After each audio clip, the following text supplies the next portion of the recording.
2023 ஜனவரியில் தொடங்கி தொடர் இணைய வழிய பயிற்சியாக 2026 மாதமொரு தலைப்பு, தினமொரு ஆளுமை, நட்புலரி Rotary club of Nagapattinam 9th sense இணைந்து வழங்கும் இந்த இணைய வழி பயிற்சிக்கு உங்கள் அனைவரையும் வருக வருக என வரவேற்று, இன்றைய ஆளுமை சங்கம் வைத்து தமிழ் வளர்த்த மதுரை அருகாமையில் உள்ள ஒரு சிறு கிராமத்திலிருந்து வந்திருக்கிறார். அவருடைய கல்வி தகுதி MCA, MBA HR, MA Hindi, Chennai Aspire சிஸ்டத்தில் மென்பொருள் பொறியாளராக 8 வருட பணி அனுபவம், குழந்தைகள் மென்பொருள் மென்திறன் பயிற்சியாளராக பல தன்னம்பிக்கை பேச்சாளர், மொழி பயிற்றுனர், வாசகர், புத்தக திறனாய்வாளர், எழுத்தாளர், கவிஞர், கதை சொல்லி 5 முதல் 8 வயது வரை உள்ள குழந்தைகளுக்கு மென்திறன் பயிற்சியாளராக பணி அனுபவம், ரீட்போர்ட் குழுவில் 125க்கும் மேற்பட்ட புத்தக திறனாய்வு, தமிழ் திண்ணையில் சொந்த சிறுகதைகள், கவிதைகள், கட்டுரைகள் 4 வருடங்களாக தொடர்ந்து வழங்கி வருகிறார். தன்னம்பிக்கை உரைகள் சாம் FM Tiruvannamalai, JCI Neyveli, skill developer serial, கலந்துரையாடும் குழு, மைண்ட் யுவர் மைண்ட், உலக சமாதான குழு, தமிழ் அமுது, ஞாயிறு போற்றும் நட்புலரி குழு இவற்றில் பகிர்ந்துள்ளார். கவிதைகள், சிறுகதைகள் தொடர்ந்து விகடகவி மின்னிதழில் வெளியாகியுள்ளது. முதல் சிறுகதை தொகுப்பு சென்னை அண்ணா நூற்றாண்டு நூலகத்தில் அறிமுகப்படுத்தப்பட்டது. மேலும் 7 அடி உயர திருக்குறள் புத்தகத்தில் 133 எழுத்தாளர்கள், 1330 கதைகள் திரு சாலமன் பாப்பையா அவர்களால் தஞ்சாவூர் தமிழ் பல்கலைக்கழகத்தில் வெளியிடப்பட்டது. செந்தமிழ் அருவி, நற்றமிழ் முரசு, அமுதகவி, குரல் பணிச்செம்மல் விருது, துணை ஆசிரியர் விருது, அதிரடி ஆசுகவி போன்ற விருதுகளையும் all India book of world record பெற்றுள்ளார். இதுவரை 600க்கும் மேற்பட்ட குழந்தைகளுக்கு யாஸ் அகாடமியில் தமிழ், ஆங்கிலம், இந்தியில் பயிற்சி அளித்துள்ளார். இந்த 5 வருடங்களில் 4 மாத நிகழ்வுகள் கட்டணமில்லாமல் நிகழ்த்தி வருகிறார். தொடர்ந்து நிகழ்த்தி கொண்டிருக்கிறார். தமிழால் இணைவோம், தமிழில் அம்மாத கருப்பொருளில் பேசுவதற்கான தளம், புத்தக வாசிப்பை ஊக்கப்படுத்தும் விதமாக நேசித்து வாசி, உடலும் மனமும் சிறக்க நல்வாழ்வு, தெரிந்தவற்றை நன்கு அறியவும், தெரியாதவற்றை விளங்கிக் கொள்ளவும், தெரிந்து தெளிவோம் நிகழ்வு மாதம் ஒருமுறை இணையவழி வாயிலாக தொடர்ந்து நடத்தி வருகிறார். தொகுப்பு நூல்கள் இவரது படைப்புகள் இடம்பெற்றுள்ளது. தன்முனை கவிதைகள், மரத்தில் முளைத்த காளான் சிறுகதை, வலிமை மிகு எண்ணங்கள் கட்டுரை, லிமர்க்கும் சிறகுகள், தன்முனை கவிச்சாரல், குட்டி சுட்டி பாடல்கள் சிறார் பாடல்கள், ஆங்கிலத்தில் heroes in disguise, red study right, inside the box, Hindi பிரச்சார சமாச்சாரில் இந்தி கவிதை வெளியாகி உள்ளது. மனசாரல் மாத இதழில் கதை கவிதை வெளியாகி உள்ளது. தனி புத்தகம் நல்லோரும் நற்செயலும் திருக்குறள், பெண் வழி சேருதலுக்கான கதைகள், செலிப்ரேட்டிங் ஸ்மால் வின்ஸ் ஆங்கில கவிதை புத்தகம், வெளிவர இருக்கும் புத்தகங்கள், மெகா மனுஸ்கிரிப்ட், 5000 படைப்பாளர்களின் படைப்புகளின் தொகுப்பு உலக சாதனை, அட்வான்ஸ் வாழ்த்துக்கள் மேடம், சிறுகதைகள் தொகுப்பு, ஹெட்டே மெய்ப்பாடு என்ப கவிதை நூல்கள், ஆங்கில கவிதை நூல், வாட் மேக்ஸ் டிஃபரன்ஸ், உலகத்தில் உள்ள 820 கோடி மக்களுக்கும் பாடி ஆர்கன்ஸ் ஆர் சேம், சாஃப்ட்வேர் என்கின்ற இந்த ப்ரோக்ராம் தான் ஒவ்வொரு மனிதருக்கும் தனித்துவத்தை விளக்கி காட்டுகிறது. அந்த வகையில் இன்றைய ஆளுமை திருமதி லாவண்யா மணிமுத்து அவர்களை நட்புலரி அறிமுகம் செய்வதில் பெருமிதம் கொள்கிறது. இந்த மாத தலைப்பான நவ் ஆர் நெவர் இந்த தலைப்பில் உங்களுடைய உரையை நிகழ்த்தலாம். அவரிடம் நன்றி மேடம். அனைவருக்கும் இனிய காலை வணக்கம். நவ் ஆர் நெவர் அப்படிங்கிற இந்த மாதத்திற்கான தலைப்புல உங்களை சந்திக்கிறதுல ரொம்ப மகிழ்ச்சி. தொடர்ந்து சிறப்பா நடைபெற்று இருக்கிற இந்த நிகழ்வுக்கு எல்லோருடைய முயற்சி தான் முழு காரணம் அப்படிங்கிறதுல எந்த சந்தேகமும் இல்லை. இங்க வந்திருக்கின்ற ஒவ்வொருவருக்கும் என்னுடைய நன்றியையும் வணக்கத்தையும் தெரிவித்துக் கொள்கின்றேன். நவ் ஆர் நெவர் அப்படிங்கிறத நம்ம வந்து ரொம்ப ஃபன் மோட்ல எடுத்துட்டோம் அப்படின்னா அந்த பாடல் வரிகள் எல்லாம் கூட வருது, இப்போ இல்லாட்டி எப்போ அப்படிங்கிற மாதிரியான வார்த்தைகள். ஆனா அது ரொம்ப எளிதா கடந்து போயிடக்கூடிய ஒரு வார்த்தையா அப்படின்னு பார்த்தோம் அப்படின்னா அவ்வளவு எளிது கிடையாது இதை கடந்து போறது. இந்த நவ் ஆர் நெவர் அப்படிங்கிறது எவ்வளவு முக்கியத்துவம் வாய்ந்தது அப்படிங்கிறப்போ அது நம்ம அந்த நவ் அப்படிங்கிற டைம்ல எடுக்கிற முடிவுகள், அதை செயல்படுத்துகின்ற விதம், இதெல்லாம் பொறுத்துதான் அந்த நவ்வோட வேல்யூ என்ன அப்படிங்கிறது. அந்த நேரத்துல நம்ம செய்யாம விட்டுட்டோம் அப்படின்னா அந்த நெவர் அப்படிங்கிற மோடுக்கு நம்ம போயிட்டோம் அப்படின்னா அது எந்த மாதிரியான பாதிப்புகளை ஏற்படுத்துது, இல்ல அது எந்த மாதிரியான ஒரு சிக்கலை உண்டு பண்ணுது அப்படிங்கிறது வந்து அந்த வேலையை பொறுத்துதான். அப்ப இந்த நவ் ஆர் நெவர் அப்படிங்கிறது பேசிக்கா அந்த நவ் அப்படிங்கிறது இப்போ செய்யணும் அப்படிங்கிறது, நெவர் அப்படின்னா எல்லாம் எப்பவுமே செய்ய முடியாது அப்படிங்கிற ஒரு கான்செப்ட்ல தான் வருது. ஆனா அந்த டெசிஷன் மேக்கிங்ல எப்படிப்பட்ட ஒரு விஷயத்துக்கான டெசிஷன் அப்படிங்கிறது ரொம்ப முக்கியமானதுங்கிறத முதல்ல நான் அடிக்கோடிட விரும்புறேன். ஏன்னா இப்ப நவ் அப்படிங்கிறது எப்பவுமே வந்து என்ன கான்செப்ட்ல கொண்டு வருவாங்க அப்படின்னா நமக்கு ஒரு அர்ஜென்சி, இந்த இடத்துல something that must be done right away, அந்த மாதிரி ஒரு சிச்சுவேஷன்ல இப்பவே நமக்கு ஒரு சிச்சுவேஷன் லிங்க் உடனே கிரியேட் பண்ணி போடணும் அப்படிங்கிற சிச்சுவேஷன். ஸோ அப்ப இதை டிலே பண்ணோம் அப்படின்னா இட் மே கிரியேட், இந்த செஷன் க்ளோஸ் ஆகலாம், இல்லை நடக்காம போகலாம், யாரும் ஜாயின் பண்ண முடியாதுங்கிற மாதிரி ஒரு சிச்சுவேஷன் சம் டெக்னிக்கல் இஷ்யூனால நடந்தது. அப்ப அதுக்கான டெசிஷன் நம்ம நவ் அப்படின்னு எடுக்கணும். அப்ப எந்த சூழ்நிலையில நவ் இல்ல நெவர் அப்படிங்கிறதுக்கு ஃபர்ஸ்ட் நமக்கு வந்து கிளாரிட்டி வேணும் அப்படிங்கிறதா. அதுக்கப்புறம் இன்னொன்னு என்னன்னா it is the last opportunity, இதை மிஸ் பண்ணிட்டோம்னா இது ஃபார் எவர் நமக்கு கிடைக்காது, எப்பவுமே நமக்கு கிடைக்காது அப்படிங்கிற ஒரு கான்செப்ட் நம்ம கிட்ட இருந்துச்சுன்னா அந்த மாதிரி டைம்ல நம்ம என்ன பண்ணணும்னா அந்த நவ் அப்படிங்கிற டெசிஷனுக்குள்ள நம்ம போகணும். அப்போ நமக்கு வந்து என்னென்னலாம் கிளாரிட்டி வேணும் அப்படின்னா when will you do it அப்படிங்கிற ஒரு கிளாரிட்டி வேணும். எந்த ஒரு விஷயத்தை எடுத்தாலும் எப்போ இதை செய்யணும் அப்படிங்கிறதற்கான கிளாரிட்டி முதல்ல நமக்கு வந்து வேணும். அதுக்கப்புறம் பாத்தீங்கன்னா நம்ம வந்து இத டெசிஷன் எடுக்காம வெயிட் பண்றோம், இப்போ அதை செய்யறதுக்கான டெசிஷன் எடுக்காம இட் இஸ் டேக்கிங் டைம், இல்ல நான் 1 மந்த்க்கு அப்புறம் பண்றேன், 1 இயர்க்கு அப்புறம் பண்றேன், இல்ல 5 இயர்ஸ்க்கு அப்புறம் பண்றேன், இல்ல 2 நாளைக்கு அப்புறம் பண்றேன் அப்படின்னா we should know the cost of waiting. அந்த வெயிட் பண்றதுக்கான டைம்க்குரிய காஸ்ட் என்ன அப்படிங்கிறதுல நமக்கு கிளாரிட்டி இருந்தா நம்ம வந்து சூஸ் பண்ணலாம், எந்த சாய்ஸ் எடுக்கலாம் அப்படிங்கிற தெளிவோட நம்ம இருக்கோம். அந்த காஸ்ட் ஆஃப் வெயிட்டிங் என்ன, இதற்கு விலையா நான் எதை கொடுக்கறதுங்கிறது நமக்கு தெரிஞ்சிருந்துச்சு. இல்ல இந்த டைம்ல நான் பண்ணா எனக்கு வந்து இப்போ ஒரு பிசினஸே ஆரம்பிக்கிறோம் அப்படின்னா இன்னைக்கு நான் இந்த வீக்குள்ள நான் ஸ்டார்ட் பண்ணேன் அப்படின்னா அதோட இது வந்து இம்பாக்ட் இப்படிதான் இருக்குங்கிற ஒரு அனாலிசிஸ் நான் பண்ணி வச்சிருக்கேன். This is not the right டைம்னு எனக்கு நல்லா தெரியுது. அப்போ ஐ கேன் வெயிட். அப்போ காஸ்ட் ஆஃப் வெயிட்டிங் எனக்கு தெரியும் பொழுது நான் வந்து நவ் அப்படிங்கிற டெசிஷனுக்குள்ள போகக்கூடாது அப்படிங்கிறதா.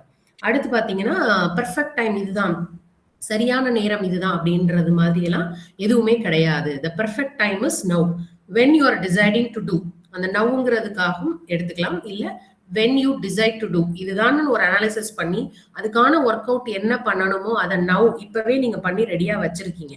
So already the action has been done now but you haven't started, that's okay. ஏன்னா நமக்கு தெரியுது கிளியரா இது நான் இப்ப பண்ணல, இதுக்கான ரீசன் இதுக்கான கிளாரிபிகேஷனுக்கான ஒர்க் அவுட் எல்லாமே நான் இப்போ இருக்கிற டைம்ல பண்ணிட்டேன். அப்படி இருக்கும் பொழுது இந்த ரைட் டைம் என்னங்கிறது நமக்கு தெரிஞ்சிருச்சு. அப்போ எப்ப பண்ணணுமோ அந்த டெசிஷனை நம்ம அந்த ரைட் டைம்ல எடுக்கும் பொழுது அந்த நவ் வந்து ரொம்ப சிறப்பா இருக்கும் அப்படின்னு. அடுத்து இந்த இதுல என்னென்னலாம் இந்த நவ் அப்படிங்கிற டெசிஷனுக்குள்ள நம்ம போகணும் அப்படின்னா ஃபர்ஸ்ட் பேசிக்கா அதுக்கு அந்த டைமுக்குன்னு உள்ள குவாலிட்டிஸ், அந்த திங்கிங் அப்படிங்கிறது வந்து என்னவா இருக்கலாம் அப்படின்னா ஃபர்ஸ்ட் திங் வந்து என்னன்னா ரொம்ப ஓவர் திங்க் பண்ணக்கூடாது. அதாவது எந்த மாதிரி சிச்சுவேஷன்னா இது சரியா வருமா வராதான்னுலாம் சில விஷயத்துக்கு ஒண்ணுமே இருக்காது, ஆனா நான் ரொம்ப ரொம்ப திங்க் பண்ணி என்ன பண்ணிட்டு இருப்போம், போஸ்ட்போன் பண்ணிக்கிட்டே இருப்போம்.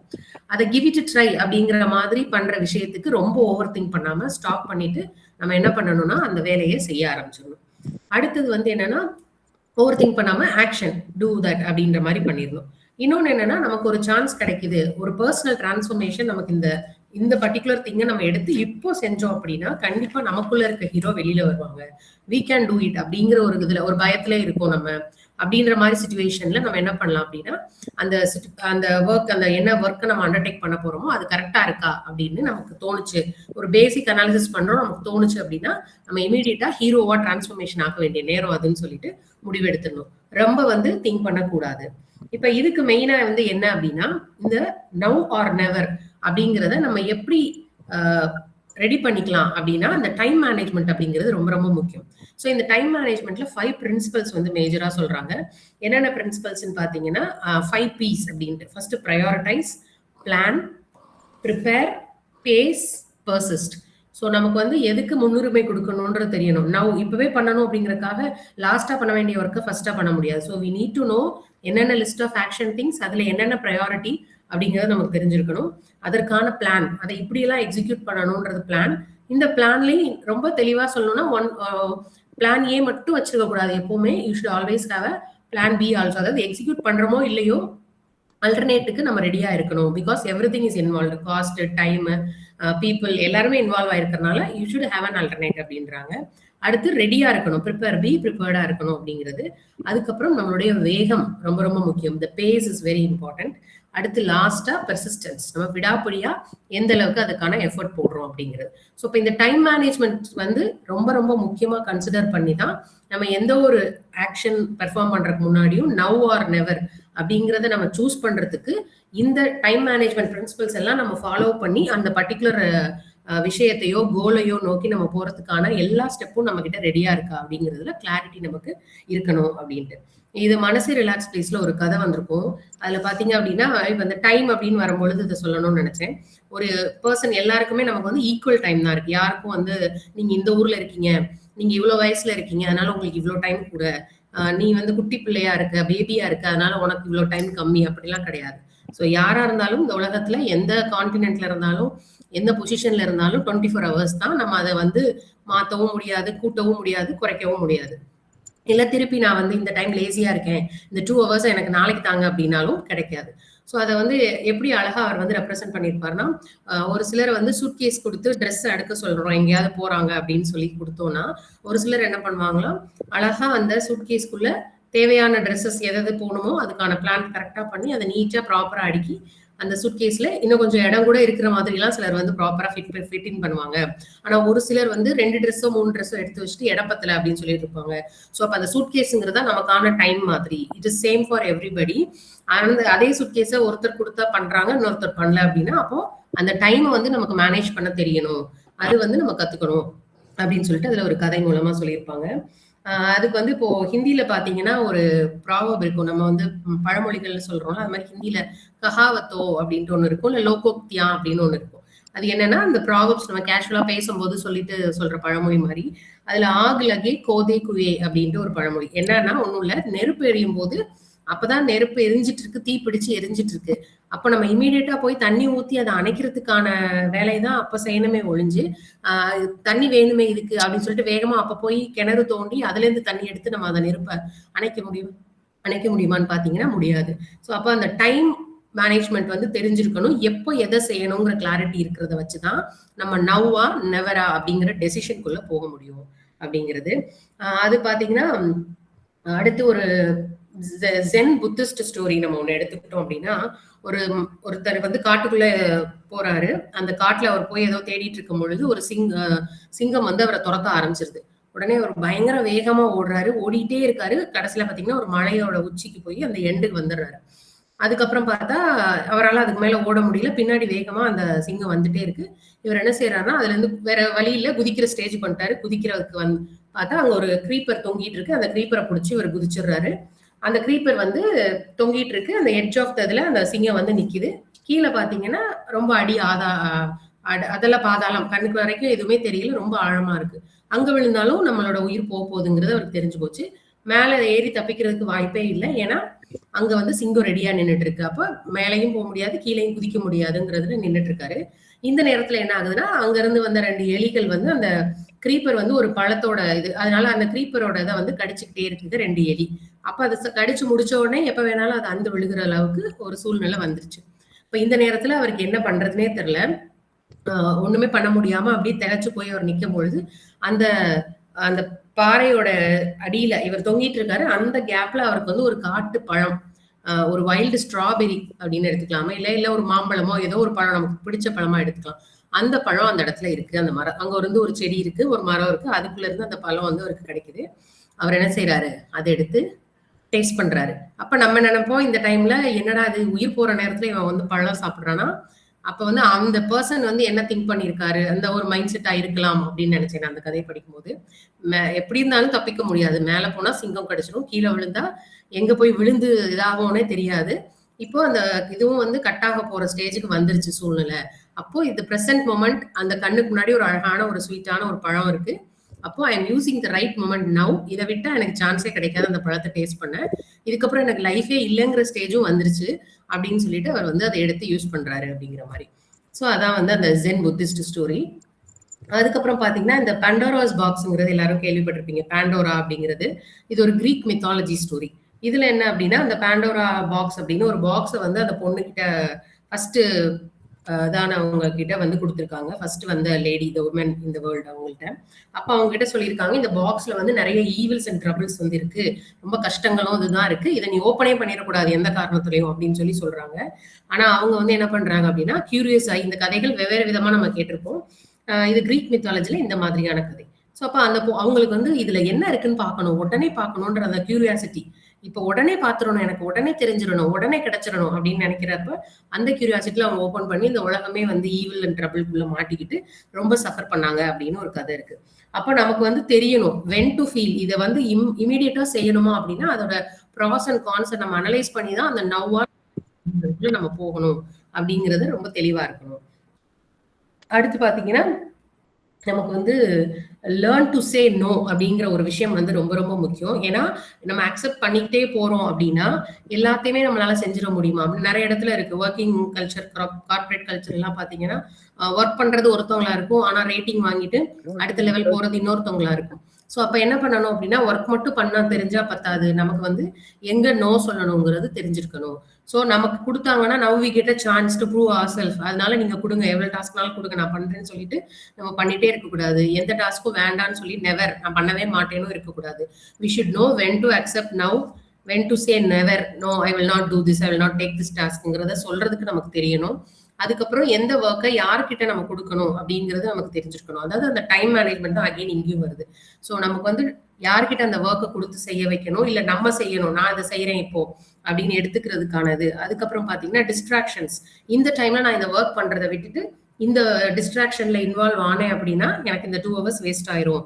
ஸோ நான் இந்த டைம்ல ஃபோக்கஸ்டா இருக்கணும் அப்படிங்கிறது நமக்கு தெளிவா தெரிஞ்சிருக்கணும். வேணா அந்த ஆக்ஷனை எடுத்து செய்யறோங்கிறது மட்டும் அங்க வெற்றியை நோக்கி நமக்கு ஹெல்ப் பண்ணாது. அதை தாண்டி சுற்றியுள்ள சூழல்கள் எல்லாத்தையுமே நம்ம வந்து சரி பண்ண வேண்டியது ரொம்ப ரொம்ப முக்கியம். அப்பதான் நம்ம அந்த நவுல எடுத்த ஆக்ஷன் கரெக்டா போய் முடியும் அப்படிங்கிறது. அதுக்கப்புறம் ஷெட்யூலிங் இருக்கணும் நம்மள்ட்ட. இந்த டாஸ்க் வந்து நம்ம எப்படி ஷெட்யூல் பண்ணியிருக்கோம், என்னைக்கு எதை முடிக்கணும், டைம்லைன்ஸ் கரெக்டா ஃபாலோ பண்றோமாங்கிறது இருக்கணும். அதுக்கப்புறம் பிரேக்ஸ். இது மட்டும் நம்ம அப்படியே ஓடிக்கிட்டே இருந்தா சரியா இருக்குமா அப்படின்னா இல்ல, எங்க தேவையோ அங்க நம்ம என்ன பண்ணணும்னா we should take breaks, necessary breaks அப்படிங்கிறது ரொம்ப முக்கியம். இதெல்லாம் பண்ணும்பொழுதுதான் நம்ம எடுத்துக்கிட்ட அந்த ஆக்ஷன், நவுல எடுத்துக்கிட்ட அந்த ஆக்ஷன் சக்சஸ்ஃபுல்லா முடிக்கும். இல்ல அப்படின்னா நம்ம எத்தனை தடவை ட்ரை பண்ணாலும் இட் வில் நெவர் ஹேப்பன்.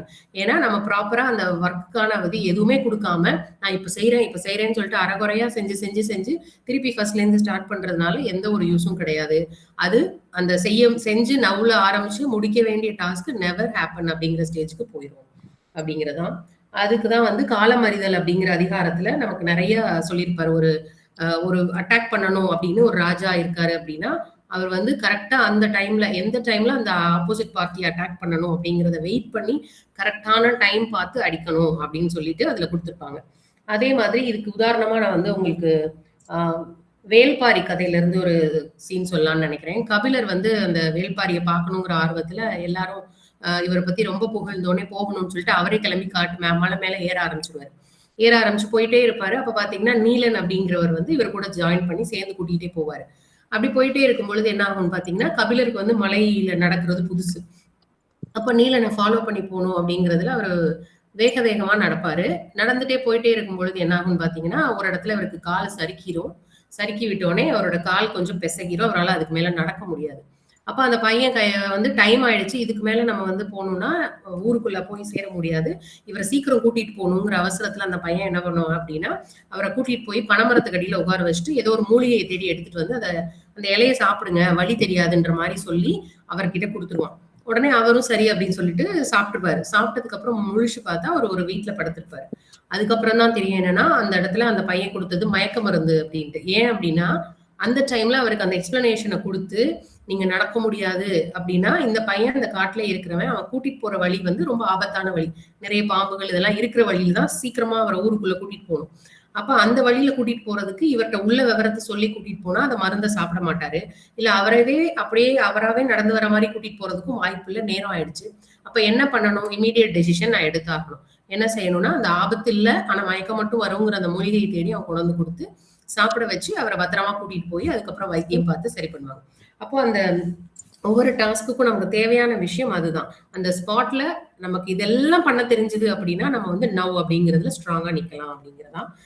அடுத்து ஒரு சோல்ஜரோட கதை பாத்தீங்க அப்படின்னா, ஒரு நாடோட இதுல இருக்கிற சோல்ஜர் வந்து ராஜா இன்ஸ்ட்ரக்ஷன்ஸ் கொடுக்குறாரு, அந்த தளபதி இன்ஸ்ட்ரக்ஷன் கொடுக்குறாரு, நீ ஆப்போசிட்ல நம்ம டீம்ல ரெடியா இருக்கிற அந்த சோல்ஜர்ஸோட குரூப் கிட்ட போய் சொல்லு, 4 மணிக்கு அவங்க எல்லாரையுமே வந்து ஆக்ட் பண்ண சொல்லு, அவங்க எல்லாரையுமே போற ஆரம்பிக்க சொல்லு, அப்ப நாங்க இந்த சைடு இருந்து அட்டாக் பண்றோம், அவங்க அந்த சைடு இருந்து அட்டாக் பண்ணா ஈஸியா நம்ம வின் பண்ணிடலாம், நீ போய் ஃபர்ஸ்ட் அவங்கள்ட்ட சொல்லுன்னு சொல்லிட்டு குதிரையில அனுப்பிச்சு விடுறாங்க. இவன் ரொம்ப சந்தோஷமா போறான், இவ்வளவு பெரிய பொறுப்பு எனக்கு தளபதி கொடுத்திருக்காரு, கண்டிப்பா இன்னைக்கு நான் யாருன்னு ப்ரூவ் பண்றேன் அப்படின்னு சொல்லிட்டு வேகமா அவன் போயிட்டே இருக்கான். போயிட்டே இருக்க வழியில தான் அவன் நோட் பண்றான், அந்த போயிட்டு இருக்க குதிரையோட லாடம் வந்து ஒரு ஷேக்கிங் இருக்கு, அந்த குதிரையோட லாடத்துல ஒரு பாயிண்ட் வந்து கரெக்டா இல்ல. ஆடிட்டே இருக்கோன்னே அவன் சொல்றான், இது சரி பண்றதுக்கு எனக்கு இப்ப நேரம் இல்ல, நான் வேகமா போகணும் அப்படின்னு சொல்லிட்டு அவன் வந்து வேகமா அந்த குதிரையை ஓட்டிட்டே இருக்கான். கொஞ்ச நேரத்துக்கு அப்புறம் அந்த குதிரை வந்து நொண்ட ஆரம்பிக்குது. கொஞ்ச நேரத்துக்கு அப்புறம் அதனால ஓடவே முடியல, அப்படியே படுத்துருச்சு. அப்போ அதுக்கப்புறம் பார்த்தா அந்த சோல்ஜர்ஸ் வந்து இன்ஃபர்மேஷன் கிடைக்கலன்னு அவங்க வந்து போற ஆரம்பிக்கவே இல்லை. இந்த பக்கத்துல இருக்கவங்க நம்ம அனுப்பிட்டோம், அவன் கரெக்டா 4 o'clock ஆரம்பிச்சிருவானே அப்படின்ட்டு இவங்க ரெடி ஆகி ஆக்ஷன் எக்ஸிக்யூட் பண்றாங்க. கடைசியில ஆப்போசிட்ல இருந்து அந்த குரூப் வராத காரணத்தினால இந்த குரூப் என்ன ஆயிடுது, எதிரிக்கிட்ட தோத்து போயிடுது. அப்போ இந்த ஒரு ஃபியூ மினிட்ஸ் அவன் எடுத்து அந்த லாடம் சரியா இல்ல, அதை கரெக்ட் பண்ணிட்டு நம்ம ப்ரொசீட் பண்ணலாம்னு நினைச்சிருந்து அவன் அதை சரி பண்ணியிருந்தான் அப்படின்னா கண்டிப்பா அந்த டீம் வந்து வின் பண்ணிருக்கும். ஆனா அவன் வந்து அந்த இடத்துல சரியான டெசிஷன் எடுக்காம, நம்மளோட கோல் இதுதான், ஆனா அதுக்கு நடுவுல இதெல்லாம் செய்யணுங்கிறது இல்லாம, ப்ராப்பர் அனாலிசிஸ் இல்லாம அவன் பண்ணதுனால அந்த மொத்த சோல்ஜர் குரூப்புமே தோத்து போயிட்டாங்க அப்படின்னு ஒரு கதை. அப்போ அதுதான் நம்ம வந்து அந்த கரெக்டான டைம் நமக்கு வந்து தெரிஞ்சு அதை நம்ம வந்து செய்யணும் அப்படிங்கிறது ரொம்ப ரொம்ப முக்கியம். இது எல்லா இடத்துலயுமே இருக்கு. எந்த ஒரு இதை எடுத்தாலும் இப்ப நீங்க ரீசெண்டா நம்ம வந்து அலிபாபான்ற ஒரு கம்பெனி எல்லாரும் கேள்விப்பட்டிருப்பீங்கன்னு நினைக்கிறேன். அதோட executive chairman and co founder வந்து ஜாக்மா அப்படிங்கிற ஒருத்தர். அவரோட வீடியோல பாத்தீங்கன்னா டுடே இன்னைக்குங்கிற டே வந்து ரொம்ப ரொம்ப டஃபா தான் இருக்கும். இப்ப நம்ம நவ் அப்படின்னு எடுத்துக்கலாம். டுடே வந்து ரொம்ப டஃபா தான் இருக்கும். நாளைக்கு வந்து இன்னும் டஃபா இருக்கும். It will be more tougher. ஆனா டே ஆஃப்டர் டுமாரோ ரொம்ப ரொம்ப பியூட்டிஃபுல்லா இருக்கும் அப்படின்னு சொல்றாரு. உடனே டக்குன்னு நம்ம மைண்ட் எப்படி போகும்னா, நம்ம மைண்ட் வந்து யூஸ்வலா கம்ஃபர்ட் ஜோன்ல இருக்கதான் விரும்புற மைண்ட் இல்லையா? அப்ப today difficult, today is very tougher, tomorrow is more tougher, day after tomorrow is பியூட்டிஃபுல்னா அப்ப பிரச்சனை இல்லை, நம்ம 2 நாள் செய்யலைன்னா இது அப்படிங்கிற மாதிரி. ஆனா அவர் அந்த சென்டென்ஸை tomorrow day after tomorrow is பியூட்டிஃபுல்னு முடிக்கல. But many die tomorrow evening அப்படின்னு முடிச்சாரு. But many die tomorrow evening. So அப்போ இன்னைக்கு வந்து டஃபரா இருக்குன்னா இன்னைக்கே நம்ம செஞ்சிடலாம். இதை நாளைக்கு நம்ம ப்ரொக்ராஸ்டினேட் பண்ணி ஒத்தி போட்டோம் அப்படின்னா அது கண்டிப்பா மோர் டஃபர் ஆயிரும். அப்போ மோர் டஃபரா இருக்கு, செய்யவே முடியலங்கும் போது நிறைய பேர் அதோட பின்வாங்கிடுவாங்க, அவங்களோட செயல்ல இருந்து பின்வாங்கிட்டாங்க, எதுவுமே செய்யாம போயிடுவாங்க. அப்போ நம்ம வந்து என்ன செய்யணும் அப்படின்னா, இந்த இன்னைக்கு டஃபா இருக்கு அப்படின்னா இது நமக்கு கிடைக்கிற ஒவ்வொரு ஆப்பர்ச்சுனிட்டியும் அதுல படுற கஷ்டமும் வந்து நமக்கான ட்ரைனிங் அப்படின்னு நம்ம எடுத்துக்கணும். அந்த ட்ரைனிங்கையும் அந்த ஸ்ட்ரகிளையும் நம்ம ஓவர் கம் பண்ணோம் அப்படின்னா தான் அது கரெக்டா இருக்கும் அப்படிங்கறதான். அதை வந்து பர்வீன் சுல்தானா கூட அவங்களோட ஸ்பீச்ல அழகா ஒரு இடத்துல கோட் பண்ணிருப்பாங்க, எது செய்யணும்னாலும் உடனே செஞ்சிரு. அவங்க அம்மா வந்து சொல்லுவாங்களா அவங்க கிட்ட, காட்டு வழியில நீ போற அப்படின்னா ஒரு பூவோ ஒரு கனியோ இருக்கு உனக்கு பிடிச்சிருக்கு அப்படின்னா பார்த்த உடனே அதை அரிச்சு எடுத்துக்கோ, கையில எடுத்துக்கோ, திரும்பி வரும்போது பாத்துக்கலான்னு விடக்கூடாது. ஏன்னா அது வந்து கிடைக்காம கூட போகலாம், நம்மளுக்கு அப்புறம் வந்தவங்க எடுத்திருக்கலாம், இல்ல வேற ஏதோ நடந்திருக்கலாம். அப்ப வேணும்னு நினைச்சா என்ன பண்ணிட்டு இருக்கணும், போற வழியில எவ்வளவுக்கு எவ்வளவு சேகரிச்சுட்டு போயிட்டே இருக்க முடியுமோ நம்ம போயிட்டே இருக்கணும். அப்போ அந்த கிளாரிட்டி நம்ம கிட்ட இருக்கணும், இருந்தா மட்டும்தான் நம்ம அதை வந்து இது பண்ணணும். இந்த பொருள் சரியா இருக்குமா, இதுதான் இருக்குமா, அதா இருக்குமா அப்படின்னு யோசிச்சுட்டே அதை சாப்பிட கூட வேண்டாம். நம்ம என்ன பண்ணிடலாம், கேதர் பண்ணிட்டு கொண்டு போயிட்டு கூட அதை சாப்பிடணும்னு எடுக்கும் பொழுது அது டெசிஷன் மேக்கிங் பண்ணிக்கலாம், வேணுமா வேண்டாமா அப்படிங்கறத இது பண்ணிக்கலாம். அப்போ அந்த கிளாரிட்டி நம்ம கிட்ட இருக்கணும் அப்படிங்கிறதா. இதைத்தான் காலத்தால் பயிர் செய், ஒன்றே செய், நன்றே செய், அதுவும் இன்றே செய் அப்படின்லாம் நிறைய இது சொல்றாங்க. அதுக்கப்புறம் வந்து பாத்தீங்கன்னா எந்த ஒரு விஷயத்தையும் நம்ம செய்யணும் அப்படின்னா அந்த கிளாரிட்டி நமக்கு இருக்கணும் அப்படின்றது. இப்ப இதை வந்து யோசிச்சுட்டு இப்ப நவ் ஆர் நெவர் அப்படிங்கிறத யோசிச்சுட்டு இப்பவே செய் உடனே செய்யு யோசிச்சுட்டே இருக்கும் பொழுது எனக்கு திடீர்னு ஒரு ஃபேமஸான லைன் வந்து ஞாபகம் வந்தது. ராமாயணத்துல இதை சொல்லி நிறைவு பண்றேன். இன்று போய் நாளை வாங்குறது எல்லாருக்குமே தெரிஞ்ச ஒரு டைலாக் இல்லையா? ராவணன் வந்து ராமரோட போரிடும் பொழுது எதுவுமே இல்லாம நிராயுத பாணியா நிக்கிறாரு. அப்ப ராமர் வந்து அவர்கிட்ட சொல்றாரு, இன்று போய் நாளை வா அப்படின்னு சொல்றாரு அப்படின்னு. அப்ப எனக்கு இந்த டாபிக்கோட அதை கம்பேர் பண்ணி பார்க்கும்போது ஒரு கொஸ்டின் வந்தது. எல்லாத்தையும் இப்பவே செய்யணும்னு சொல்றாங்களே, இவர் மட்டும் ஏன் வேலையை முடிச்சிருக்கலாமே அன்னைக்கே, இவர் மட்டும் ஏன் இன்று போய் நாளை வா எதுக்கு சொன்னாரு, இப்போ டைமையே எக்ஸ்டெண்ட் பண்ணாரு அப்படின்னு எனக்கு ஒரு கொஸ்டின் வந்தது. சரி, இந்த கொஸ்டினுக்கு அது எப்படி ரிலேட்டடா இருக்கும், நம்ம நவ் ஆர் நெவரோட எப்படி அதை கனெக்ட் பண்ணலாம்னு யோசிக்கும் பொழுது நிறைய தேடிட்டு இருக்கும் பொழுது பாத்தீங்கன்னா நிறைய ரிசர்ச் பேப்பர்ஸ் மாதிரி நிறைய பேர் போட்டிருந்தாங்க அனலைஸ் பண்ணி இந்த பாட்டையே. இது கம்பர் ராமாயணத்துல மட்டும்தான் இருக்கு, இன்று போய் நாளை வா வா அப்படின்னு. ஒருவேளை சுவைக்காக அப்படி எழுதியிருக்காரோ அப்படின்னு நினைச்சேன். அதுக்கப்புறம் பார்த்தா வால்மீகி ராமாயணத்திலயும் அதே தான் இருக்கு, இன்று போய் நாளை வான்னு அவர் கொடுத்திருக்காரு. அதை பாத்தீங்கன்னா அந்த சாங்ல வந்து அவர் சொல்லியிருக்காரு, லங்காம் பிரவேசிய ஆஸ்வாசிய நிர்யாகி ரதி சதன்வி. எனக்கு கரெக்டா ப்ரொனவுன்ஸ் பண்ண தெரியல சான்ஸ்கிரிட்னால. தாதா பலம் தரக்ஷயசி மே ரதஸ்தகே அப்படின்னு. அதாவது என்னன்னா, லங்காம் பிரவிஷ்யனா லங்கைக்கு போ, நீ போய் நான் பெர்மிஷன் கொடுக்குறேன், நீ லங்கைக்கு போய் ரொம்ப டயர்டா இருக்க நீ, ராணார் தி தஸ்தவம் அப்படின்னா ரொம்ப டயர்டா இருக்க, நீ போயிட்டு ஆஸ்வாசிய நிர்யாகி ரதி சதன்வி அப்படின்னா களைப்பை போக்கிக்கிட்டு நாளைக்கு வந்து ஒரு தேரையும் வில்லையும் அம்பையும் எடுத்துக்கிட்டு நீ போருக்கு வா அப்படின்னு சொல்றாராம். தாதா பலம் தரயக்ஷி மே ரதஸ்தக அப்படிங்கிறப்போ என்னோட பலத்தை நான் அப்ப காப்பிக்கிறேன் அப்படின்னு சொல்லிட்டு அவர் சொல்றாராம். அப்ப இதையே தான் வந்து நம்மளோட இதுல வந்து என்ன சொல்றாங்க அப்படின்னா, இன்று போய் நாளை வான்னு கம்பர் எழுதியிருக்காரு. அந்த கம்பரோட பாட்டுன்னு பாத்தீங்க அப்படின்னா அதுல வந்து என்ன சொல்றாங்க அப்படின்னா, பகைவருக்கும் அருள்வாய் அப்படிங்கிற கான்செப்ட்ல தான் அவர் வந்து இன்று போய் நாளை வான்னு சொல்லியிருக்காரு அப்படின்னு சொல்றோம். அதுல என்ன அப்படின்னா தீமையை வந்து அழித்து நன்மையை செய்யணும் அப்படிங்கிறதுக்காக அவர் அந்த அவதாரத்தோட நோக்கமே வந்து அந்த தீமையை அழிக்கிறது தான். ஆனா எதுக்காக அப்படின்னா அந்த சரணடைதல் அப்படிங்கிற ஒரு விஷயத்துக்காகத்தான் அவர் வந்து அந்த டைம் கொடுக்குறாரு. என்னன்னா, இன்று அவிந்தது போலும் உன் தீமை என்று இசையோடு ஒன்ற வந்தன வாசகம் இணையென உரைத்தான். அதாவது இன்னைக்கோட நீ வந்து ரொம்ப சிறப்பான ரொம்ப சிறப்பான ஒரு அரசன். மக்களுக்கு வந்து கவலைன்னா என்னன்னே தெரியாதான். அதாவது ஃபுல்லுமே மகிழ்ச்சியா இருக்கிறது மட்டும்தான் அந்த மக்களுக்கு தெரியுமா? கவலை கண்ணீர்னா என்னன்னே தெரியாத ஒரு மக்களுக்குரிய அரசன்னா அவன் எவ்வளவு ஒரு சிறப்பான அரசனா இருக்கணும். அப்படிப்பட்ட அரசன் தான் அந்த ராவணன். அப்போ அந்த அரசனை வந்து இப்போ நான் கொல்றது இல்லை, அவனுக்கு வந்து ஒரு வாய்ப்பு கொடுக்கணும், இப்படிப்பட்ட ஒரு அரசன் இருக்கணும் அப்படிங்கறனால அவர் என்ன செய்யறாருன்னா, சீதையை என்கிட்ட ஒப்படைச்சிட்டு நீ நாளைக்கு வா அப்படிங்கிற அந்த பாட்டு, இன்று போய் நாளை வா அப்படிங்கிற பாட்டுலயும் அவர் அதைத்தான் சொல்றாரு. ஒரே நிமிஷம் அந்த பாட்டை மட்டும் எடுத்துறேன். இன்று போய் போர்க்கு நாளை வா என நல்கினான் நாகு இளம் கமுகின் வாழை தாவுரு கோசல நாடு உடை வள்ளல் அப்படின்னு. இப்ப இதுல இன்று போய் போர்க்கு நாளை வா அப்படின்னா இந்த இடத்துல போர்க்குன்னா சண்டை போடுறதுக்கு நாளைக்கு வான்னு அர்த்தம் இல்லையா? அது இலக்கணம் இதுபடி கொஞ்சம் மாத்தி எழுதுறதுக்கான ஒரு இலக்கணம் சுவை கூட்டுறதுக்காக அப்படி எழுதியிருக்காங்க. ஆனா அவருடைய நோக்கம் என்ன அப்படின்னா, ராவணன் வந்து சொல்றாரு, சரணடைவதுதான் உனக்கு நன்மை பயக்கும், அதனால இது எல்லாத்துக்குமான ஒரு டைம் எடுத்து நீ யோசிச்சுட்டு நாளைக்கு இந்த போருக்கு வா அப்படிங்கிறதான். சீதையை வந்து என்கிட்ட ஒப்படைச்சிரு, வேற எதுவுமே கிடையாது, அதை மட்டும் நீ முடிச்சுட்டேன்னா உன்னோட தீமையெல்லாம் இன்னைக்கோட அழிஞ்சிருச்சு போர்ல, நாளையில இருந்து நீ குற்றமற்றவனா இருப்ப, அதனால அந்த குற்றத்தை நீ வந்து எல்லாம் முடிச்சதுனால நீ வந்து சரணடைவதற்கு நாளைக்கு வா அப்படின்னு அவர் சொல்ற மாதிரி இன்று போய் நாளை வா அப்படிங்கிறது வருது அப்படின்னு சொல்லிட்டு சொல்றாங்க. ஸோ அப்ப இது வந்து என்ன ஆகுதுன்னா, அந்த டைம் கொடுக்கறது, இது வந்து ஒருத்தரோட கருத்தும் ஒவ்வொரு மாதிரி இருக்கலாம். ஒருத்தரோட ஆராய்ச்சி கட்டுரையில இந்த மாதிரி அவர் எழுதியிருக்காரு. அப்ப திருந்தி வாழும் வாய்ப்பை கொடுத்து அவருக்கு வந்து நல்ல ஒரு லைஃப் இருக்கட்டும் அப்படிங்கிற ஒரு எண்ணத்துல அவர் கொடுத்தாரு அப்படிங்கிறதான். அப்ப அந்த நவ் ஆர் நெவர், எந்த டெசிஷனை எப்ப நம்ம எடுக்கணும், இல்ல இந்த டெசிஷனை நம்ம எடுக்கவே கூடாதா அப்படிங்கிற டெசிஷனுக்குள்ள போறதுக்கு நவ் ஆர் நெவர் அப்படிங்கிறதுக்குள்ள நம்ம போறதுக்கு முன்னாடி நமக்கு we have a lot of questions. அதுக்கு முன்னாடி நம்ம ஒர்க் அவுட் பண்ணி அதுக்கான பதில் எல்லாமே இருந்தது அப்படின்னா நம்ம என்ன பண்ணலாம்னா நவ்வா நெவரா அப்படிங்கிற அந்த ஆக்ஷனுக்குள்ள இறங்கலாம் அப்படிங்கறத சொல்லி சிறப்பான ஒரு வாய்ப்பு கொடுத்ததற்கு நன்றி கூறி விடைபெறுகின்றேன். நன்றி, வணக்கம். நன்றி, நன்றி மேடம். நீங்க யாரு அப்படின்னு ஒரு கேள்வி கேட்டா நம்முடைய பெயரா, நாம அல்லது நம்முடைய உடல் அல்லது உயிர், இது மூணுமே நாம அப்படின்னா கண்டிப்பா அது இல்லை.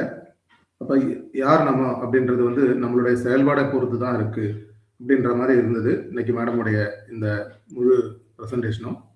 ஸோ முதல்ல வந்து நவ் ஆர் நெவர் வந்து ஃபன் மோட்ல இருந்து எடுத்துக்கிட்டோம்னா இப்போ இல்லைன்னா எப்போ. ஸோ வேலையை பொறுத்து தான் வந்து அந்த நவ் ஆர் நெவரை வந்து நம்ம டிசைட் பண்ணணும். அது மட்டும் இல்லாமல் டைமுக்கு நம்ம வந்து இன்னைக்கு கிரியேட் பண்ணி அவங்களே வந்து அந்த லிங்கை ஷேர் பண்ணி இந்த நிகழ்வு தொடங்கினதுல இருந்து வெயிட்டிங் காஸ்ட் என்னன்னு தெரிஞ்சுக்கிட்டு அது நவ் இல்லை நெவரான்றதை டிசைட் பண்ணணும். பர்ஃபெக்ட்னு ஒன்று இல்லை. ஸோ அது வந்து ஓவர் திங்கிங் பண்ணோம்னா அந்த வகையில் தான் போயிட்டு இருக்கோம். உடனே வந்து டைம் மேனேஜ்மெண்ட்டு, ஒரு 5 P's, prioritise, plan, prepared, place, பர்சிஸ்டண்டாக ட்ரை பண்ணுறது, மனசை ரிலாக்ஸ் ப்ளீஸ், ஸ்டோரி, சூட்கேஸு, நெருப்பு எரியும் போது கிணறு தோண்டி தண்ணியை தேடுறது, ஜென் ஸ்டோரி, சிங்கம் துரத்துற கதை, Pandora story, Greek methodology, learn to say no தெரியணும், நோ சொல்லாமே நம்ம வந்து எல்லா வேலையும் எடுத்துக்கிறது, நம்மளால முடியும்னா கூட சரௌண்டிங்கில் இருக்க டிஸ்ட்ராக்ஷனை கணக்கில் எடுத்துக்கிறது, ஷெட்யூல் பண்ணுறது, தேவையான ஒரு ஓய்வு பிரேக் எடுத்துக்கிறது, காலம் அறிந்து அதுக்கான வேலைகளை பண்ணுறது, வேல்பாரி கதைகள் கபிலருடையது, அப்புறம் சோல்ஜர் கதைகள், ஜாக்மாவுடைய ரொம்ப tough, very tough today, more tough tomorrow, day after tomorrow very beautiful, ஆனால் நாளைக்கு மறுநாள் நிறைய பேர் இறந்துருவாங்க அப்படின்றதையும் அந்த விஷயங்களை கணக்கில் முடிப்பார் அப்படின்ட்டு, காலத்தை பயிற்சி. மேடமோட ப்ரெசன்டேஷனில் ராமாயணம், மகாபாரதம் மற்ற ரெஃபரன்ஸ் இல்லாமல் முடிக்க மாட்டாங்க. ஸோ கடைசியாக அந்த ராமாயண கதையும் இன்று போய் நாளை வா, ரொம்ப சுவாரஸ்யமான விஷயங்கள். Thank you madam. முதலாவதாக பின்னோட்டத்திற்கு திரு ரமேஷ் ஐயா அவர்களை அழைக்கும். Thank you, sir, for the opportunity. ரொம்ப first class session madam. As usual நீங்கள் எப்பவுமே இதிகாச புராணங்கள் தொடாமல் இருக்க மாட்டீங்க. அழகாக சொல்லி நவ்வார் நகரில் வந்து ஏன் இந்த இந்து போய் நாடுவா அப்படிங்கிறத சொன்னன்ற தகவல் வந்து ஒரு புது தகவலாக இருந்தது. என்னன்னா இவ்வளோ பராக்கிரமம் இருக்கிற ஒரு அரசன் வந்து இன்னைக்கு கொண்டுடக்கூடாது, இன்னொரு வாய்ப்பு கொடுக்கணும் அப்படின்னு அனுப்பினது ரொம்ப அருமையா இருக்குது. நிறைய கோர்ஸ் சொல்லிட்டே இருக்கிறீங்க, நேரம் கருதி ரொம்ப அருமையான ப்ரெசன்டேஷன். இந்த தலைப்புக்கு ஏற்ற மாதிரி அப்படிங்கிறத சொல்லி விடைபெறேன். Thanks for the opportunity. வாழ்த்துக்கள். Thank you sir. Ramya Kamalraj madam, உங்களுடைய பின்னோட்டத்தை.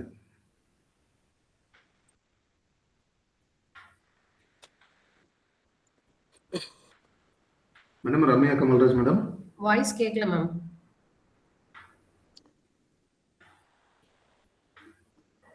சரவணன் சார். அனைவருக்கும் இனிய காலை வணக்கம். மேடம், நீங்க அருமையா இருந்தது மேடம் செக்ஷன். நல்ல கதைகள் சொன்னீங்க. இந்த ராமாயணம், மகாபாரதம், அப்புறம் இந்த இராணுவ வீரர்கள் இந்த குதிரை போய் இறந்து போறது அப்படின்னு பல கதைகள் சொல்லி இந்த சப்ஜெக்டுக்கு தொடர்புபடுத்தி நிறைய விஷயங்கள் சொன்னீங்க மேடம். ரொம்ப அருமையா இருந்தது.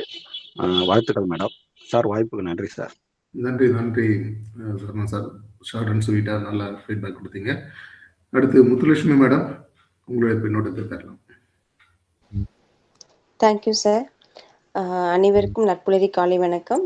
மேம் சூப்பராக இருந்தது மேம். சண்டே மார்னிங் அழகாக ஒரு பாட்டு பாடி இப்போ இல்லைன்னா எப்போ சொல்லி ஆரம்பிச்சு இப்போ நான் சொல்லாட்டா எப்போ சொல்ல முடியும் உங்களுக்கு அப்படின்னு சொல்லி அழகாக இந்த என்ன சொல்கிறது மேம், இந்த அண்ட சராசரங்களில் இருக்க எல்லா டாப்பிக்கையும் கவர் பண்ணி முத்தான கருத்துக்களை எங்களுக்காக எடுத்து சொல்லியிருக்கீங்க.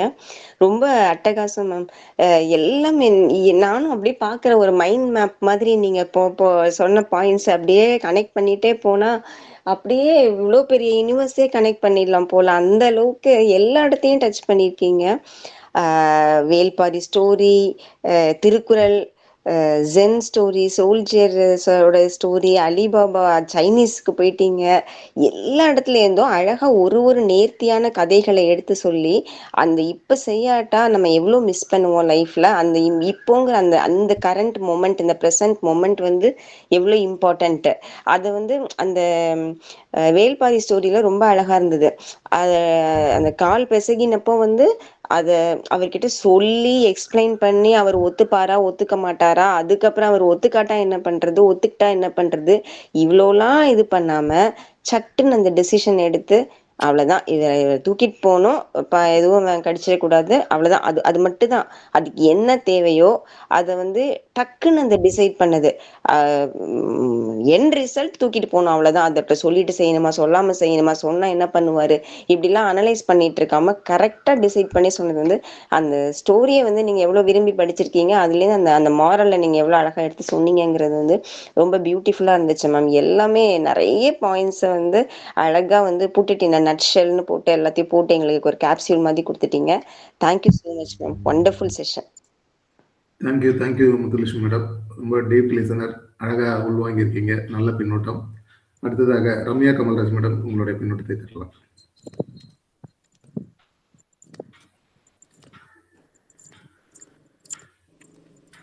ரம்யா மேம் கேட்கல மேம்.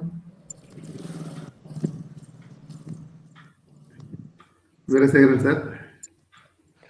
அன்பு எளிமைய சோதரர்கள் சோதரிகள் உங்கள் அனைவருக்கும் இனிய நட்புலரி வணக்கம். சகோதரியர் அவர்கள் எப்பொழுதும் பின்னூட்டமிட்டவர்களை போன்று வரலாறு, சரித்திரம் வரலாறு எல்லாம் இலக்கியம், புராணம், இதிகாசம் அனைத்திலிருந்தும் செய்திகளை கொண்டு வந்து வழங்கக்கூடிய திறன் மிகுந்த நம்ம பொலிவாளர் சகோதரியர் அவர்கள் இன்றும் அப்படிதான் செஞ்சிருக்காங்க. காலம் கருதி ஒன்று சொல்லிக்கிறேன். அந்த ஜென் கதையில வந்து பாத்தீங்கன்னா, மேல வந்து சிங்கம் காத்திருக்கு, கீழே தன்னுடைய பிடிப்பை எலிகள் அறுத்துக்கிட்டு இருக்கு. அந்த நேரத்திலையும் அவர் வந்து பழத்தை ருசி பார்த்து கொண்டிருக்கிறார். இதோட அந்த கதை அவங்க சொல்லி முடிச்சுட்டாங்க. இதை பாசிட்டிவா நம்ம திங்க் பண்ணோம்னா எப்படி பண்ணலாங்கிறத உங்களுடைய முடிவுக்கே விடுகிறேன். அவர் தப்பிச்சுட்டாரு அப்படின்னு நம்ம எண்டுல வந்து அவரு வாழ்க்கைய கொண்டுட்டு போறாரு, அவர் தப்பிச்சுட்டாருன்னு. இது காரணம் என்னங்கிறத பல விதமா எழுத முடியும். எப்படி இவர் தப்பிச்சாருங்கிறத அது உங்களுடைய கற்பனைக்கே விட்டு சகோதரி அவர்களுக்கு மீண்டும் இந்த நல்ல பொலிவை வழங்கியமைக்கு நன்றி கூறி விடைபெறுகிறேன். வாய்ப்புக்கு நன்றி கூறி வணக்கம். நன்றி சார். ரம்யா கமல்ராஜ் மேடம் திரும்ப ஜாயின் பண்ணிருக்கீங்கன்னு நினைக்கிறேன்.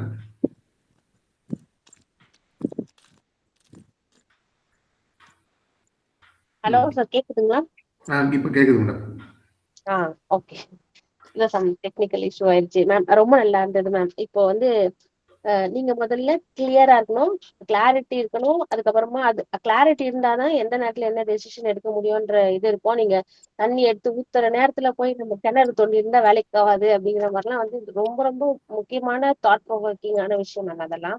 அதுக்கப்புறம் வந்து இந்த இந்த விஷயத்தை கிவ் அப் பண்ணணுமா பண்ணக்கூடாதா, அதெல்லாம் கூட நம்ம தான் டிசைட் பண்ணோம் அப்படின்னு சொன்னது. அதுக்கப்புறம் வந்து எல்லாரும் சொன்ன மாதிரி முக்கியமான எந்தெந்த இடத்துல எல்லாம் டைமை பத்தி சொல்லியிருக்காங்களோ அதை பத்தி எல்லாம் சொல்லியிருக்கீங்க. நான் இன்னைக்கு வந்து அலாரமே வைக்கல, அதுக்கு முன்னாடியே எனக்கு வந்து மேம் கிட்டதான் டைம் மேனேஜ்மெண்ட் கத்துக்கணும் அப்படின்னு நான் நம்புவேன். அதை இன்னைக்கு பெர்ஃபெக்டா எங்களுக்கு கொடுத்துருக்கீங்க இருக்கிற டைம்ல. Thank you so much ma'am. Thank you all. Thank you Ramya Kamalraj madam. அடுத்ததாக வெங்கட்ராமன் சார், உங்களுடைய தேங்க்யூ சார். நட்புலரி இன்னைக்கு செஷன் ரொம்ப அருமையா இருந்தது மேடம். அதுல குறிப்பா வந்து நீங்க சொன்னது வந்து என்னால திருக்குறளோட ரிலேட் பண்ண முடிஞ்சது. காலம் கருதி இருப்பதை கலங்காது ஞானம் கருதுவர் அப்படின்றதும். அடுத்தது ரொம்ப அழகான ஒரு இது, இந்த கதைகள் எல்லாம் சொல்லி நீங்க லிங்க் பண்ணும் போது இல்லையா, அழகான ஒரு ஜோக் வந்துதான் அந்த இதுல இருந்தது. ஜென்டில்மேன் படத்துல கவுண்டமணியும் செந்திலும் ஒரு டீ கப்பை வச்சுட்டு உட்கார்ந்துருப்பாங்க. ஏண்டா இது என்னடா செய்ய போறாங்க, இல்லைங்க இந்த டீயை எப்படி குடிக்கிறதுன்னு யோசிச்சுட்டு இருக்கேன்மா.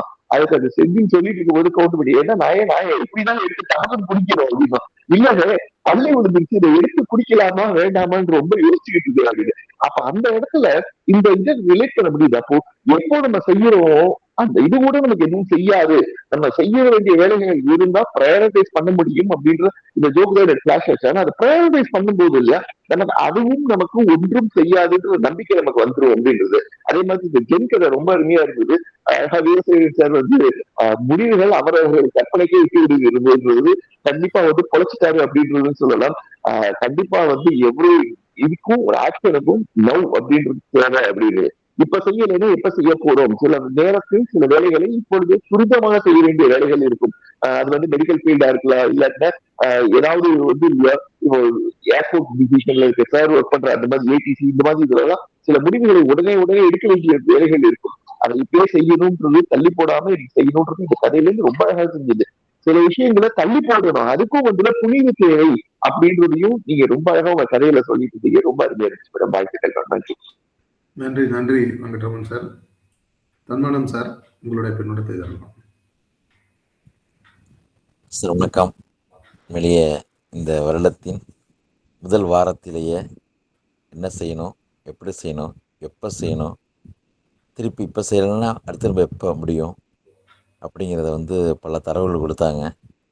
உண்மையிலேயே அந்த இதிகாசமாக இருக்கட்டும், புத்திசம், வேள்பாரி சுப்ப வெங்கடேசனுடைய வேள்பாரி, பல இதெல்லாம் வந்து இதெல்லாம் சொல்லும் பொழுது இந்த கதையை அப்படியே கொஞ்சம் உள்வாங்கியிருந்தோம்னா இந்த வருடம் ஃபுல்லாக எந்த நிகழ்வுக்கு எங்கே போனாலும் ஒரு குடும்பத்திலையாக இருக்கட்டும், வெளில போனால் எங்கே போனாலும் சொல்லக்கூடியதற்கு வாய்ப்பு கண்டிப்பாக இருக்கிறது. எனக்கு இந்த நிகழ்வு அவங்க சொன்னோடனே கமலுடைய பாட்டு தான் ஞாபகம் வருது. கொட்டுமலை சாரல் உப்பு வைக்க போனேன், காற்றடிக்கும் நேரம் மாவு வைக்க போனேன்னு சொல்ல பார்த்தீங்களா. எதை அந்தந்த ஒரு நடுநிலைப்பள்ளியில் படிச்சுட்டு திருப்பி இப்போ நம்ம நினச்சோம் உண்மையிலே இப்போ போய் நான் ஸ்கூலுக்கு போக முடியுமா, இப்போ போய் கல்லூரிக்கு போக முடியுமா. ஆனால் இப்போதைக்கு கண்டிப்பாக அடுத்த ஒரு ஒரு அப்டேஷன், அடுத்த ஒர்க்கு, அடுத்த நாலேஜ் அப்படி வேணால் கொண்டு போய்க்கலாம். ஆனால் மறுபடியும் இந்த பள்ளிக்கு போக முடியுமா, மறுபடியும் இந்த குடும்ப வாழ்க்கைக்கு போக முடியுமா, மறுபடியும் இந்த இயற்கைக்கு கூட சார்ந்து சொன்னாங்கல்ல ஒரு பழத்துக்கு அந்த பாருங்கள் என்ன டெசிஷனே எடுக்கலை, ஒன்றும் இந்த பக்கம் அப்படியே அந்த பக்கம் அப்படி. இது எப்படின்னு கேட்டிங்கன்னா ஒரு விபத்து டயத்தில் ஒரு குடும்பத்தில் கஷ்டமான டயத்தில் சில பேர் பார்த்திங்கன்னா உடனே துணிஞ்சு முடிவு எடுப்பாங்க. ஒரு விபத்தாக இருக்கட்டும், எப்போ இருந்தாலும் ரைட் இந்த நேரத்தில் நம்மளால் பண்ண முடியும் எண்ட் ஆஃப் செஷனில் இருக்கிறோம் அப்படின்னு சொல்லிட்டு அதிகமான விபத்தில் ஒரு செகண்டில் வித்தின் செகண்டில் ஒரு கையோ ஒரு காலை டக்குன்னு இழுத்து அப்படி இது பண்ணுவாங்க. அப்படிங்கிற பார்த்தீங்கன்னா பல முடிவுகள், சில முடிவுகளை உடனே எடுத்து வாசி பல நன்மைகளுக்கு நினைச்சிருக்குன்னு தான் சொல்ல முடியும். அப்படிப்பட்ட பல உண்மைகளை இன்றைக்கி சொல்லியிருக்காங்க மேடம். ரொம்ப சந்தோஷம் மேடம், மகிழ்ச்சி, நன்றி, தேங்க்யூ. நன்றி நன்றி தன்மனம் சார்.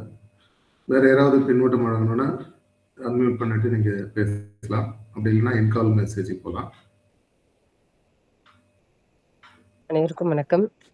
லாவண்யா மேம், ரொம்ப எக்ஸலண்ட்டாக இருந்தது செஷன். ஒவ்வொரு ஸ்டோரிஸுமே நம்ம யோசிக்க வைக்கிற மாதிரி தான் இருந்தது. ஸோ அதில் வந்து நீங்கள் அந்த பிளானிங் ஆகட்டும், அந்த ஷெட்யூல்டிங் எல்லாத்தையுமே கொண்டு வந்தீங்க. எவ்வளோ விஷயங்களை சொல்ல முடியுமோ அந்த நவ் அப்படிங்கிற ஒரு 3 எழுத்து வார்த்தைக்கு எத்தனை விளக்கங்களை நம்ம கொடுக்கலாம் அப்படின்னு ஒரு ஆராய்ச்சி பண்ணுற மாதிரி நிறைய தேடல்களை கொண்டு வந்து கொட்டியிருக்கீங்க அப்படின்னு தான் சொல்லணும்.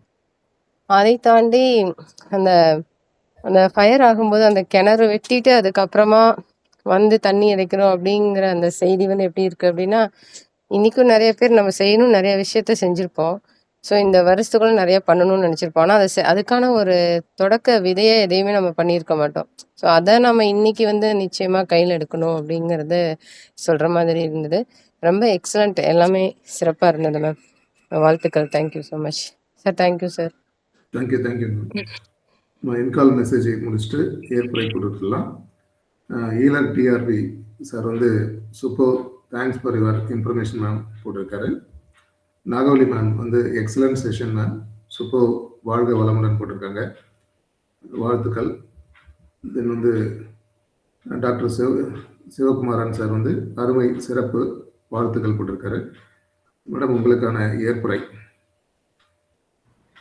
Thank you all for the support. டக்குன்னு எல்லாருமே நாங்கள் லிங்க் பார்த்துட்டு திருப்பி ஜாயின் பண்ணதுக்கு ரொம்ப தேங்க்ஸ். ஸோ இந்த நவ் ஆர் நெவர் அப்படிங்கிறது எந்த டெசிஷன் எடுக்கணுங்கிறது அந்த பர்டிகுலர் நவ் அப்படிங்கிறதுலையும் இல்லை, நெவர் அப்படிங்கிறதுலையும் இல்லை. நம்மளோட ப்ரீ ப்ராசஸ்ட் இது எல்லாம் சொல்லுவாங்க இல்லையா, ப்ரீ ப்ரிப்பரேஷன். ஒரு ஃபுட்டு செய்யணும்னா ப்ரிப்பரேட்டரி ஒர்க்கு தான் நிறையான்ற மாதிரி தான் எல்லா டெசிஷன்லையும். அந்த ப்ரிப்பரேட்டரி ஒர்க்குக்கானதெல்லாம் நம்மக்கிட்ட தெளிவாக முன்னாடியே லிஸ்ட் அவுட் பண்ணி வச்சுருந்தோம் அப்படின்னா அதை வந்து நாளடைவில் தான் செய்ய முடியும். ஒரே நேரத்தில் எல்லாத்தையுமே டக்குன்னு நம்ம செஞ்சிட முடியாது. ஸோ அந்த ப்ரிப்பரேட்டரி ஒர்க்கை நம்ம கரெக்டாக பண்ணிட்டோம் அப்படின்னா கண்டிப்பாக நவ் ஆர் நெவர் அப்படிங்கிற டெசிஷன் ஈஸியாக எடுத்துடலாம் அப்படிங்கிறத சொல்லி வாய்ப்புக்கு நன்றி கூறிட்டு நன்றி மேடம்.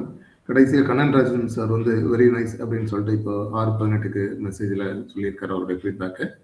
அடுத்ததாக வந்து நட்புலரி உறவுகளுக்கான ஒரு வேண்டுதல் வாசகத்தோட இந்த நிகழ்வை இதை நிறைவு செய்கிறோம். நட்புலரி உறவுகளின் நன்மைக்கான உலக மக்கள், உலகில் உள்ள எண்ணற்ற உயிர்களை பரிணமித்த சர்வ வல்லமையும் ஈடு இணையில்லா சக்திகளின் பிறப்பிடமாக உள்ள இயற்கை பேராற்றலே, இயற்கை பேராற்றலின் மாபெரும் சக்தியாக, எங்களின் ஆழ்மன நம்பிக்கையாக, எங்களுக்குள் பெருக்கெடுத்து ஓடும் நேர்மறை ஆற்றலே, ஆனந்தமயமான ஆரோக்கிய வாழ்வினை பெற்று அதிகாரம், ஆளுமை, செல்வாக்கு, வல்லமை கொண்ட மனிதர்களாக ஞானம், புகழ், வெற்றிகளை அடைந்து நாங்களும் எங்கள் குடும்பமும் பரிபூரண திருப்தியுடன் நிறைந்த செல்வ செழிப்புடன் மிகவும் நிம்மதியான வாழ்வினை வாழ்ந்து வருகிறோம். எங்களுக்கு நிம்மதியான வாழ்வினை அளித்த இயற்கை பேராற்றலின் பெருங்கருணைக்கு எங்களின் மனமார்ந்த நன்றி, எங்களின் உணர்வுபூர்வமான நன்றி, எங்களின் ஆத்மார்த்தமான நன்றி. நன்றி நன்றி நன்றி. மற்றும் நாளை ஒரு ஆளுமையுடன் சந்திப்போம். நன்றி, அனைவருக்கும் நன்றி.